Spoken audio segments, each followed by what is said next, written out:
Welcome to another episode of Behind the Scenes Britain with me, Clive Britton, where we delve into the minds of ordinary and extraordinary people to find out what's really going on behind the scenes in today's Britain.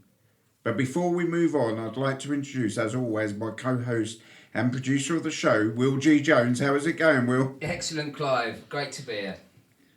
We would like to welcome our guest today with the aura of a fairy tale godmother and a kind, sensitive soul, well known for her popular renditions of old school television favourites, Mel Burford. Welcome to the show, Melanie, or shall we call you Mel? You can call me Mel. Okay. Hi, Mel. you. Hi, Mel. Hi. Welcome. All right. Mel Burford, born in 1972, that makes you a Libra. Libras are well known for their charm, social grace and pursuit of balance and harmony, often described as diplomatic, fair-minded and artistic, although they can also be indecisive. Ooh. Oh, does that sound like you, Mel? I don't know about that. Oh, no? Okay. Okay, Mel, please give us and our listeners an insight into your early years growing up in Hemel Hempstead, Hertfordshire. Tell us, how did it all begin? Well, I was kind of chosen because I was adopted. In those days, it didn't have sort of IVF and stuff like that. So I was adopted from St Albans, and then my parents. St Albans, Yeah. children's. Yeah, and it was like a religious thing. It was different in those days. Everything was like run from the diocese, but it's, and social services as well. Is this the thing where there's a lot of press speculation on this about children that brought up in that sort of I mean, situation? luckily I was a baby when I was adopted, and it was quite a kind of, dare I say, it was quite a middle class kind of thing, and everyone was very protected, and there was lots of sort of hand typed letters going backwards and forwards, and it's very formal kind of affair. It wasn't really like the kind of Philomena sort of Irish thing. I think it was a bit more polished than that, but I don't know. But it was still difficult because a lot of women had to give their babies away if they were younger. They were kind of pushed into it, right? And also there was like the a lot of mixed race babies, but it was illegal for a long time until, well, when I was adopted it was made legal, but before that you couldn't adopt a mixed race baby because everything they wanted to be sort of white British. Are you mixed race, Mel? Sorry. Yeah, because I'm mixed race myself, and when I was about 5, I had to go to all these like get-togethers with other mixed race children in these like big houses in St Albans, like because they were worried about the racism, because in a lot of like primary schools you'd only have like say like 3 Indian people in the whole school, so they were trying to sort of teach inclusion, but I mean as we know today it still is a very difficult subject. So the family that you were adopted by, were there any brothers or sisters in that family? Oh no, I'm the oldest. I was their first child because they couldn't have children, and then they adopted my sister who's 2 years younger than me because they still couldn't have children. But then about 4 years later my mother discovered she was pregnant, and my youngest sister is actually their child. Okay. Yeah. So they were both whites? Yeah, they're white. And stayed together? No, well, unfortunately they divorced when I was about 15. Okay, okay. Sorry, what is your authenticity then? Where are you originally from? I'm half English and half Iranian. Iranian? Well, Persian, but when I was born it was called Persia, but then there was like the fall of the Ayatollah, and then all the countries changed a bit, like in Yugoslavia and India. I can see it now. I can see the Iranian. Yeah. So, did you find either of your birth parents? Yeah, I found my mother about 4 years ago, and it's funny because she's very much like me, and she's very musical, and she sings, but she's also very political. But I don't think I'm quite as political as her. But in the 70s, she was actually at Greenham Common, and she's done lots of activist kind of things. But she also she worked for the Russian embassy, and she speaks Russian and Wow. German and French. So she's a very clever lady. Okay. And has that rubbed off on you, do you think? Yeah, because I'm very good at languages myself. Oh, yeah? Yeah. I Bilingual. speak French and German. Yeah. Really? Do you know Yeah. what? You're a dark horse. That's something I never realised about you. And like, I try and speak Spanish as well, but it's quite well. Spanish is okay. Yeah, some languages are easier than others, but I like learning languages if I go abroad. We're going to carry this on in English. This Okay. podcast, only because I don't know any other language. So going back to your biological parents, then. So your father was Iranian Persian, right? Yeah. Did your mother ever talk about that side of your family?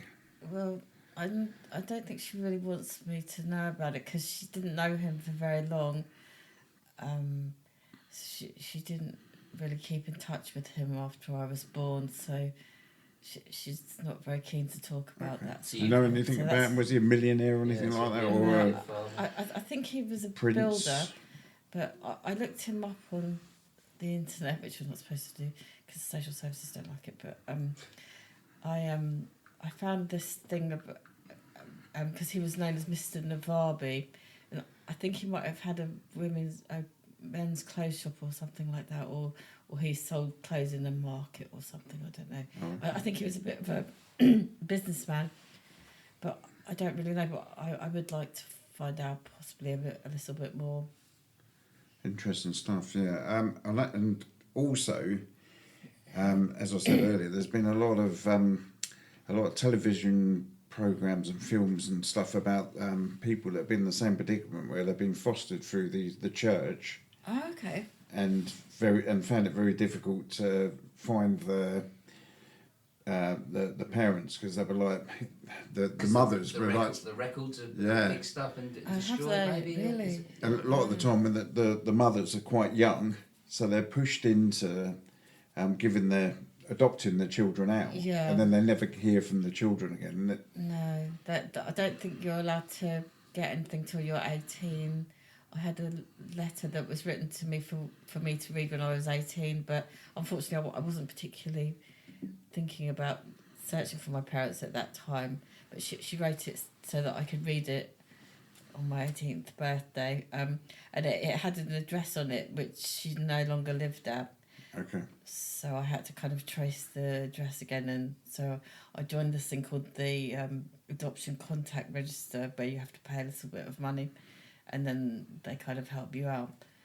When did you first know that you were adopted? I've always known that I'm adopted. Yeah, it was never like a surprise. Like you see all Was that these a things. feeling, or because No, it was... it was always drummed into me because Right, you see okay. all like Dallas and Dynasty and EastEnders, and that they have like adoption as the huge storyline, but it's not really like that because most people like they grow up knowing, but people don't generally talk about it. It's like some people never tell anyone, but I don't know. You were told straight from the bat, Yeah, straight yeah. off the bat that you were adopted, and, Yeah. and this is how it is. And how did that affect you growing up? I find it okay, but then occasionally, like, people would talk about when, I don't know, like what time they were born or who was around when they were born, and I have, like, I can't join in any of those conversations at all. You didn't have anything to go off. So I found that quite annoying. And then if I told people I was adopted, then they'd instantly think that it was some huge thing where I'd been thrown out of the house or something like that. And so I generally had to be careful with who I told. But then it's become a lot more common now, and I meet people who are adopted and they've sort of had similar Times have changed. experiences to me, so that's interesting. But yes, some people ask me questions, and or they can't understand why people would want to give their children up, or why would they want to trace people. It's a difficult situation for So everybody involved, yeah, isn't it? it's a very emotional thing. Yeah. So I don't think you can. I always say, like if you trace your parents, I don't think you can expect anything from it, because everybody has a different personality, and so you don't know what you're going to get. Just moving on a little bit, what was Hemel Hempstead like? Because moving from Hemel Hempstead, when did you come down to Crawley? Because they're quite similar towns, I would imagine. Yeah, they are. Yeah. Well, I lived in Hemel Hempstead till I was about 16, I think. And then I moved to some villages, and then I kind of got together with my partner, and we moved to Crawley. But Can you remember your first school in Hemel Hempstead? yeah. Can you tell us a little bit about that? Yeah, I went to this primary school. It was a kind of like a 1960s sort of building. But I didn't really like school very much because I was quite slow. But I was good at music, but I did a bit of music there, so that was good. But I struggled at school. I didn't really like it. But so I went to another school when I was 10, a sort of hippie school, which some of it I really liked. But my parents, they're very sciencey and they're not hippies at all. Can you remember what that was called? It was called the New School. It's Rudolf Steiner School. Rudolf Steiner is... And he's a philosopher, Ooh. I think. And it's a bit like Montessori, but it was a bit more involved, and they had their own doctors and everything, and it was all like homeopathy and more art, and languages is supposed to be better for children. But a lot of people sent their children there if they'd been expelled from other schools, so some of the children there were quite interesting. You're not telling us you got expelled, are you? No, but but because I was a bit slow, I was nearly expelled because they thought that I wasn't listening to them, but I just couldn't process stuff. But like since lockdown, a lot of children have been diagnosed with ADHD and stuff like that. But I was probably a bit like that. But I do have a lot of strategies, and somebody I was talking to the other day said that somebody they knew, their child had got over like ADHD by the time they were 27. So I find that really interesting, because I think if you have the right strategies in the brain and you can make new pathways into dealing with things or understanding things, I think you can get through these neurodivergent things. And I think people are being a bit... Well, that brings me on to our next question, right? Which is, we understand that you have a slight disability. Has that been a struggle over the years, and how have you coped? Yeah, it has been quite a struggle. I've been quite in denial of it for a long time, and that sort of made it worse.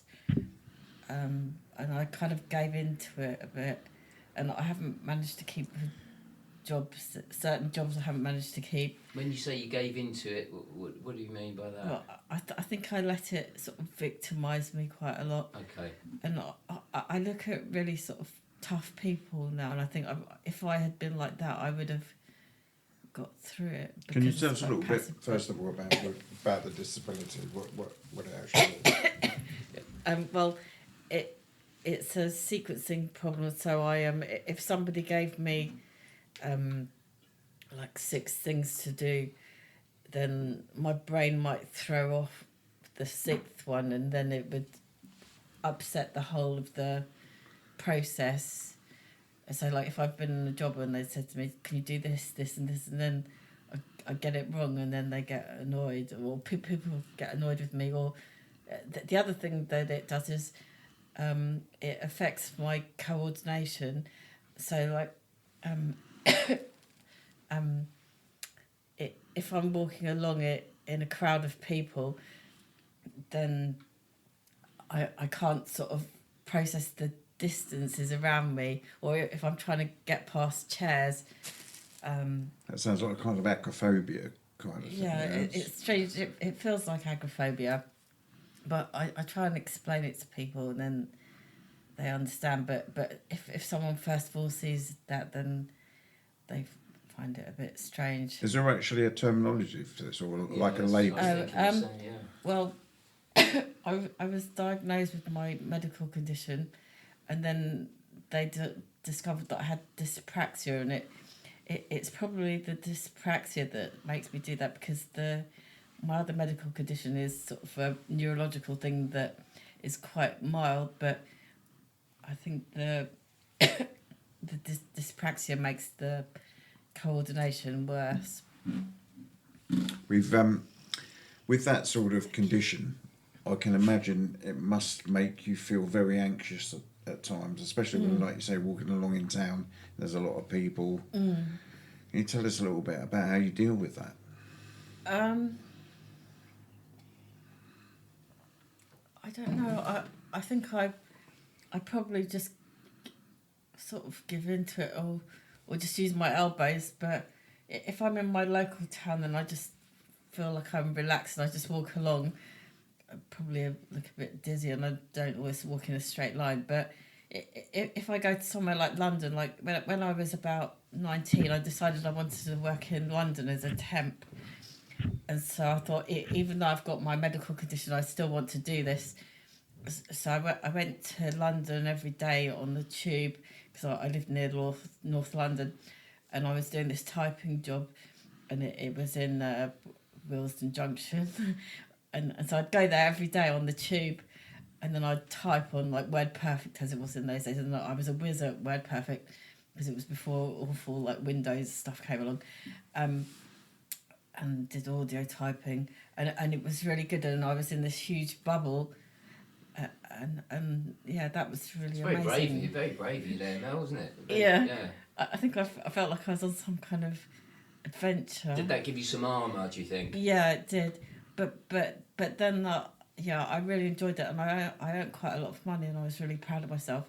But then I decided that I would go to Watford, dare I say its name, and work there. But then it started going wrong, because they were sort of giving me what I was saying before, like if they give me like 7 tasks and then I can't do them all, and then I'd be trying to sort of tabulate a kind of, I don't know, a table or something, and I remember, and it was all like, it was just tabulate. Sorry, tabulate. Like when you have a table, and then you have to put all the words in the right place and measure graph, it. Yeah. Yeah. But in those days, I think you probably had to measure it a bit more than you do now. I mean, now you can just press a button and it'll probably spreadsheets come up for you. And I found it really difficult, and I ended up trying to do jobs, but I was getting fired like every week, and it really did my head in. And then one job I had, it wasn't going very well. But then they gave me this letter to translate, because I speak French and German. Yeah. And I translated it perfectly. And these women I was working with, they were quite bitchy, and you could see that there was a kind of silence falling, because they're thinking, oh, she's not as thick as we thought she was, because she can translate all this. So do you think things have changed slightly over years? Where do you think they might have treated you differently now? Well, I decided I was going to go into the care industry, like childcare, and I found that much easier. And I still had a few issues, but I managed to pass them level 3 childcare MVQ, and I Is this still why you were living in London, or Hempstead, or? Yeah, I did level 3 when I was in Hempstead, and then when I moved to Ipswich, I did a few more courses. But yeah, I managed to do quite a lot of courses in Hertfordshire, and then I moved to Ipswich, and I did a few more, and then I did like working with special needs children, and I got qualifications there, and I enjoyed. What was Ipswich like? That's an interesting place, because it's kind of very rural. Ed Sheeran country. Is he? Isn't it Ipswich? And it's quite. It's quite. No. Sorry. I have to tell you this. Yeah. When I talk about this, I I lived there and it was very quiet and it's all like tractors and the river and everything. Ipswich, he owns Ipswich. But then I lived there for 3 years and then we got transferred to Crawley, and as soon as I came to Crawley it felt like New York. Oh really? Compared to Ipswich. Why? Yeah. What about Crawley compared to New York? Because there were all the shops in the mall and like. Oh, I see. I got this job in a day nursery, and when I finished work, I used to run to the cookie place and get myself about 3 of those cookies. Okay, right. And I sort treat of go yourself. Christmas shopping. And plus we've got the airport here, so we've always got an influx of different styles. That's what of it is, people, isn't it? Yeah. So we've Just to reiterate, Ipswich, so Ed Sheeran is the chairman or main investor in Ipswich down the tractors. What the football club or the football club? Really? He's a main investor in Ipswich Town. A musician. Really? Yeah. Wow. He's he sponsors the shirt. He's got the sponsor on the shirt. Okay. So just the tractors. That makes sense, doesn't it? So it's quite great.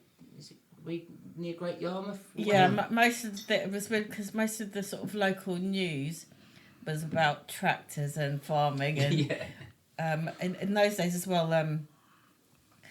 There were lots of people coming over on like boats in Felixstowe to try and find the streets paved with gold from other countries. Nothing's changed there. So that they kind of had all that before what we have now. So I kind of got used to that really, but it's kind of escalated. But so Mary, you said you had a daughter. Yeah. So how old's your daughter? She's 19. 19. How did that happen? I mean, stupid question, but I mean, the stalk, Clive. I've heard about these stalks. No, but seriously, you've mentioned about your disability, and I can imagine, that must have been very difficult bringing up a child in those circumstances. Yeah, it was. Yeah, I had a lot of help, but they said that I coped a lot better than some people who were sort of able, but my family tried to get me lots and lots of help, and they were quite concerned about me doing it by myself, but I was okay, and my mum kept phoning up the hospital when I was in there, but I was fine. Where did you meet your partner? In Egypt on in holiday. Egypt? Yeah. Dark horse. Yeah.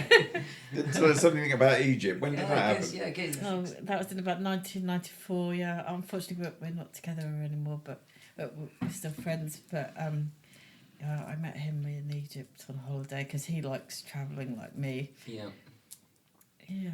Going back to your daughter, there, something I'm interested in here is that your concern of when you were a child, you were adopted, and your knowledge of what was going on behind the scenes there with the nurses, with the nuns trying to stop you from seeing your real parents and that sort of thing. Yeah. Were you worried that because your disability? That because of your disability, the same thing might happen between you and your daughter? I was very worried when I was in the hospital. I think they kept thinking that there was something wrong with me, like mental health, and I kept saying, no, there's nothing wrong with me. So that was quite difficult. Traumatic. But then my Jessica's dad, he made me this thing where he got a clock, and he put a note of when the visiting times were, and that kind of calmed me down, and I never got postnatal depression or anything like that. What's Jessica doing today? She's studying Victorian history and art and programming, sort of computer programming. You must be very proud. Yeah, I am. Yeah. Oh, excellent. Brilliant. Yeah, lovely. She wants to be a costume designer. Yeah. Oh, what a fabulous job you've done, Mel. Congratulations. Mel, we understand that you've been going to church recently. Would you like to share your faith with us? And can you give us a little insight into that? Well, I Is it a local church, Mel, that you've been attending? yes, local In Baptist Crawley. church. Yep. In Crawley. And have you always been religious, or is it something new to you? You said earlier you was the church was involved in your adoption. Yeah. Well, that was different. Well, I don't know. I wasn't really brought up to be religious, but then I kind of became quite religious over lockdown, I think. And I there was like a cross outside the church, and people had pinned lots of notes on it, and I used to go up there every day. And I was going through a few trauma things Well, the myself. lockdown, there was a lot of people going through a lot of traumas absolutely. during lockdown, Mel. Absolutely. So what was the name of the church? St John's, yeah. St John's in Crawley, excellent. And you met some nice people there, did you? And they really group. support me, and excellent. I do lots of volunteer work for them in the sort cafe. Of I work with veterans in the cafe. Oh yeah, the cafe across the road. What's that called? The Bridge Cafe. Yeah. What happened to the dog? They had a big, beautiful dog used to sit outside. I don't know. Maybe I'm thinking of a different cave. No, not that. Yeah. They Yeah, so you do a lot of work with some veterans. But I do a lot of talking, and I do like waitressing and coffee serving, and that gets you out about interacting with people, and that gives you the support network that you need. Yeah. Oh, that's great. Yeah. You do still do any work with vulnerable children and that type of work, social work and that sort of thing? Well, I've just started working with children again in the church, but sort of more sort of Sunday school. But there are all sorts of families who I can support with my background as well. You said you were working with some children today. Yeah, was that involved with the church, or was that just something separate? That was involved with the church. Tell us a little bit about today then. Oh right, it was like an Easter club, and the children did lots of games and songs, and we did a craft, and they had some lunch, and it was nice. And then the parents came and picked them up at the end, and how did you find that? Yeah, it was rewarding. It was very rewarding. Yeah, it was nice. Yeah.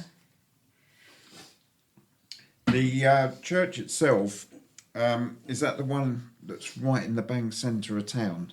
Yeah. I know the one. In fact, opposite the Swan.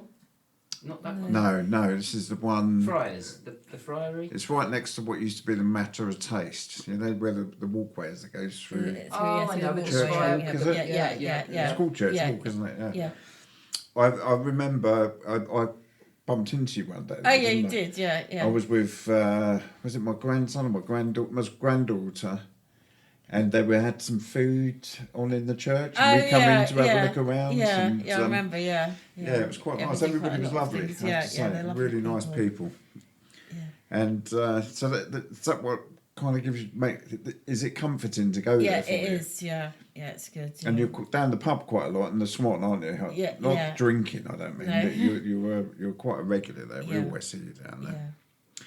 In fact, as well as being in a band, you and your keyboard are well known for playing old television theme tunes on the local circuit, having once turned your talents into a game show. Tell us more. Tell us more. Tell us more. You play the keyboard, yeah? Name that tune with like 80s theme tunes. Yeah, we do. So we've seen you out and about, and we're playing you on your keyboard, and you tend to do 80s, like you just said, 80s theme tunes. You've got a penchant for nostalgia, haven't you? Yeah, when it comes I like to all that. Yeah. Tell us a bit about that. I do all the like 80s like police themes mainly, and sort of catchy theme tunes to see if people can remember them. The Sweeney, the Sweeney. And all the characters and as well. You've had everybody there guessing exactly which one you were doing. Yeah, what a great time. Yeah, there's been a few actually of those evenings I can remember down at the Swan. Yeah. What a fabulous place. And you've been. Can you tell us a bit about the band that you were in? Oh yeah, I was in the band as well. The night befores, and I've played the keyboard. Sorry, what they called the night befores. Yeah. we're looking for a drummer at the moment, but I played the keyboard and there were singers and people playing guitars, and we practiced every week. Yeah, it was and good. you did some gigs. You did some gigs. Was that right? A couple of gigs, yeah. Yeah. Tell us about the gigs. Yeah, Mel. I did a gig in. I did a gig at the Gossip Screen. The Windmill. Gossip's Rocks with the car show. I know it. And, Yeah. It's coming up, isn't it? Yeah. And as a promo, I found some nice vintage motorbikes, and we got them to drive them up to the stage, and we sat on them and stuff. So that Really? was nice. Oh wow. Got some nice pictures. Oh, fantastic! Yeah. Tell us about your love for 80s classics of the television. The Dynasty, Dallas. Yeah, Dallas. Yeah. What else? Mrs. Bouquet. Yeah, I quite like Minder and. I should be so Yeah, good that's for quite funny. you. And I'm always, because I don't, sometimes it don't work, so I end up watching stuff on YouTube. I've been watching this thing called Rooms, it's like really old, like from the 1970s, and it's about people who live in little flats, and it's got people on it who are really famous now, but they were like really young then, but they were all like in other TV shows, so I quite like that. And like Zamo and or people from Grangehill. Did you? What was Cat's Eyes? Do you remember Cat's Eyes? Yeah. I like that, and the Gentle Touch. Yeah, the Gentle Touch. What was that? Can you remember her? I can't remember her name. Jill Gascoigne. Yeah. Yeah, you seem to know. You remember these names as Yeah, well. It's going back a while. Z-Cars, remember that one? Yeah. Dixon and Doc Green. Yeah. Well, I didn't realise you was that old. I thought I was. No, they're going back a bit far there. Evening all. That's the Everton song. Z-Cars is Everton. They come out Everton Football Club. That was the time when you had. Remember, you wouldn't have got a job as a police officer. We don't remember, Clive. Really? Unless you were 6 foot tall. Really? At least. Oh, okay. Yeah. You had to be 6 foot tall. Yeah. Now they go for like 12-year-olds, don't they? What was the other one? Bergerac. Do you remember Bergerac? I love that. Yeah. That was. He's quite a sort of rugged man, but it's quite handsome with the he always wore the sort of black overcoat or his sort of chiseled face and his sort of Roman nose. Yeah. Starsky and Hutch. Well, I'll tell you another one on the same one with the Jersey Guernsey was Howard's Way. Howard's Way. The theme tune for Howard's Way was a cracker, wasn't it? Yeah. All of those old sleuths, they always used to have a certain type of car, didn't they? That sort of went with their character. You know? Yeah. Like the like an old Jaguar or. Yeah, that's it. Yeah. Yeah. Fantastic. Well, the main one was the Saint, wasn't it? When you talk about. Oh yeah, with the halo. Do you remember the Saint? Yeah. How did that tune go? Oof. That's quite a difficult one to mimic, I think, isn't it? We've got you there. We've caught you there, Mel. It was Simon Templar. So we'll have to dig that one out next time we do the quiz. Yeah. Yeah, he's recently deceased, hasn't he? Simon Templar. Yeah, and Roger Moore, wasn't it? Oh, of course. Yeah. Went on to do James Bond. Yep. Yeah, I love all the old James Bond. What was your favourite James Bond? Probably, I don't know. It's got to be Sean Connery, isn't it?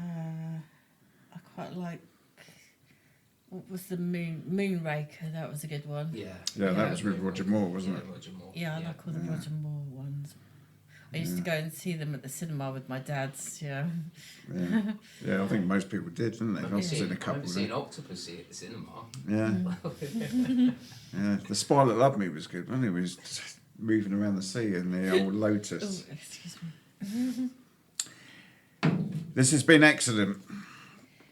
We're going to change gear now and play the quick fire round. Are you ready? Yes or no answers. Here we go. Apples or oranges? Apples. Wine or beer? Beer. Curry or fish and chips? Fish and chips. Red or blue? Blue. In or out? Out.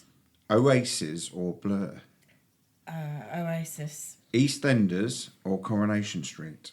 Coronation Street. No, EastEnders actually. Sorry, yeah, okay. EastEnders. Yeah. Okay. Pasta or rice? Rice. Day or night? Night. Deep pan or thin crust? Thin crust. Ketchup or brown sauce? Brown sauce. Sweet or sour? Sweet. Mars or Snickers? Snickers. Spanish or French? Spanish. Waltzers or Dodgems? Waltzes. Star Trek or Star Wars? Star Trek. Swan or Dove? Not the pub. Swan. Metallica or Van Halen? Van Halen. Lord of the Rings or Harry Potter? Lord of the Rings. Walkers or Pringles? Walkers. Liverpool or Manchester? Liverpool. North or South?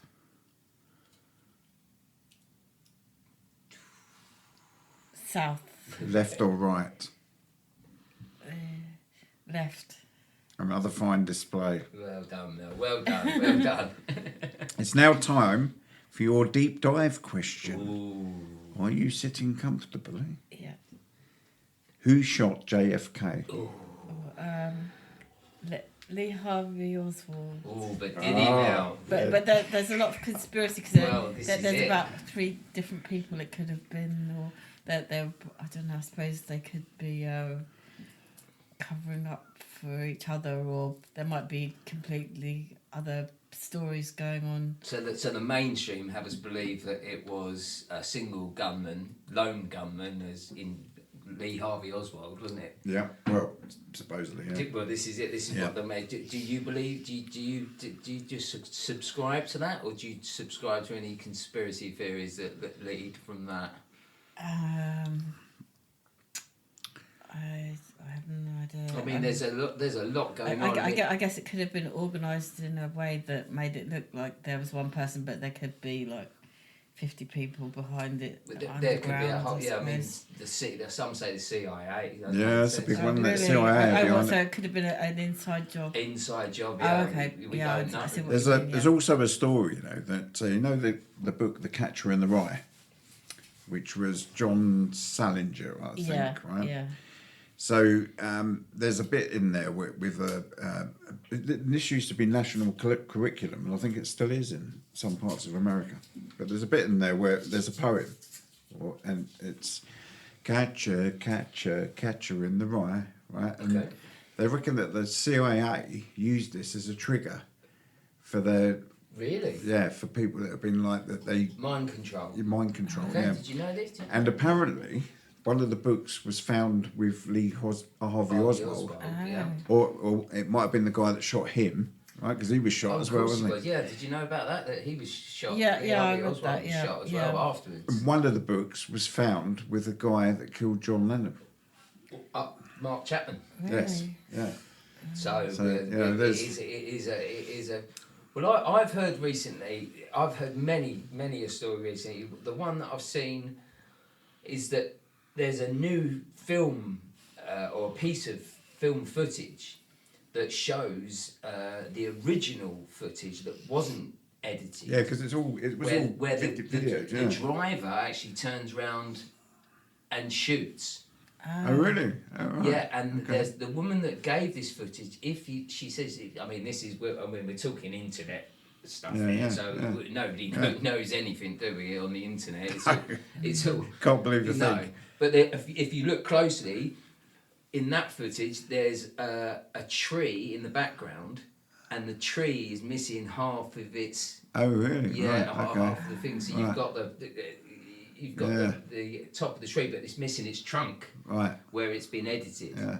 So it's all very. There's even recent. Very suspicious. There's even a recent kind of thing that's going on where they're saying about Jackie Kennedy as well, because she was found on the back of the car, and the one of the bodyguards has grabbed her and put her back in the seat.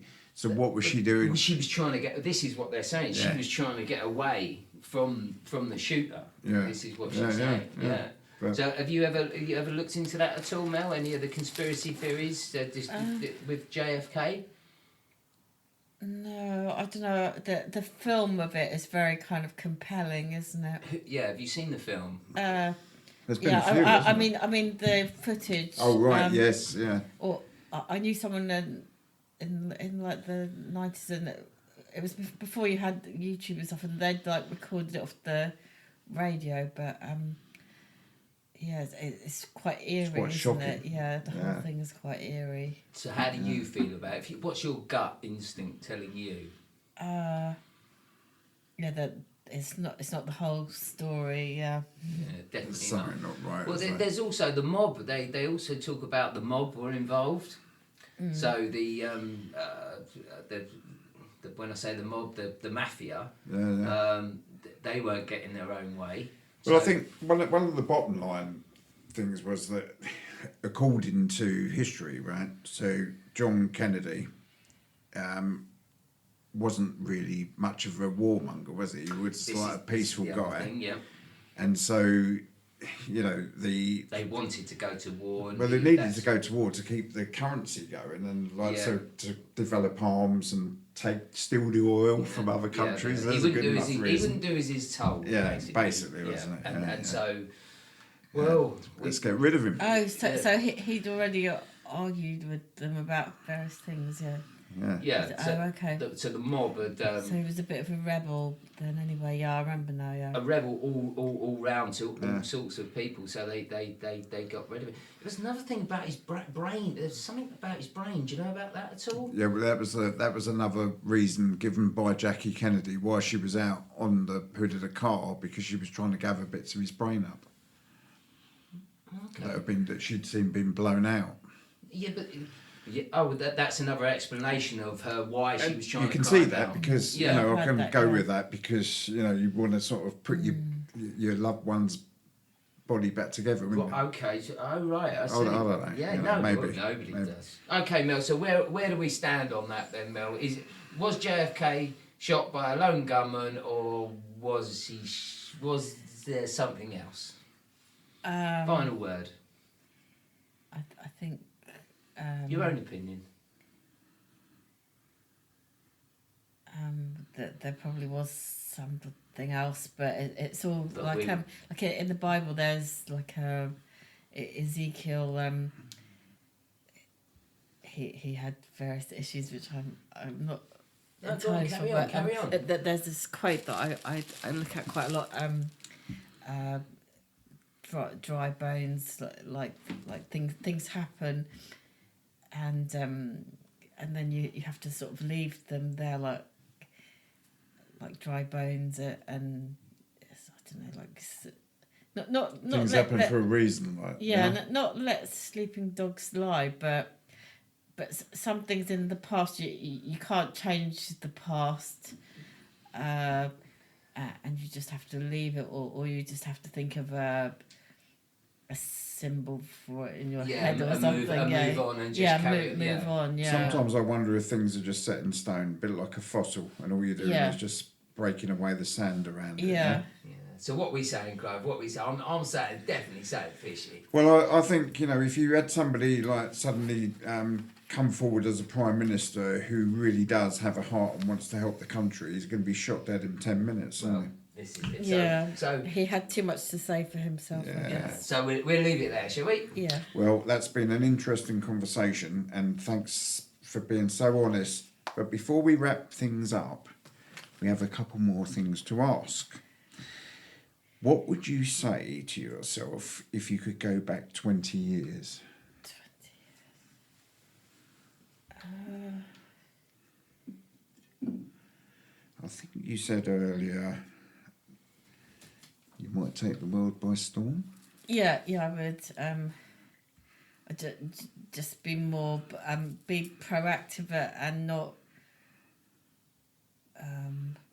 be confident and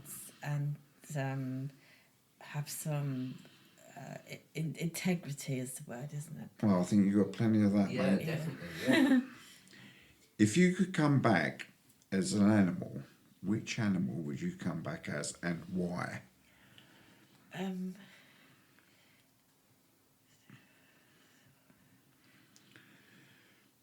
think I would come back as a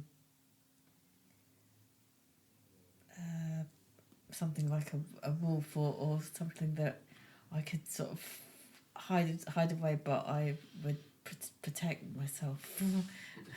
Yeah, so you come back. protector. Why would you come back as a wolf? To protect you, so to protect the community. Yeah, you mean? I still want to be a wolf, but I would sort of protect the community as well. So a wolf says strong. Yeah.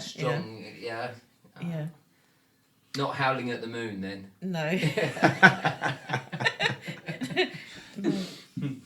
That sounds like Okay, this is our last feature now. It's called the Right to Rant, where we give you 30 seconds to let rip and rant about anything that gets your goat or grinds your gears, starting now. Yeah, what winds you up, Mel? Come on.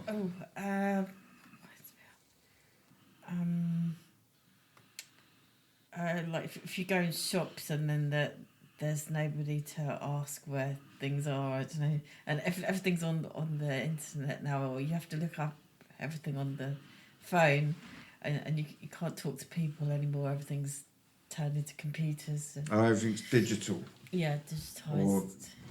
Or the services from India. Yeah. Or other countries, yeah. That is a We've wind come full circle there, haven't we? Yeah, we're back. Well, this has been exceptional, and we hope you will come again. And we'll see you next time on Behind the Scenes Britain with me, Clive Britton.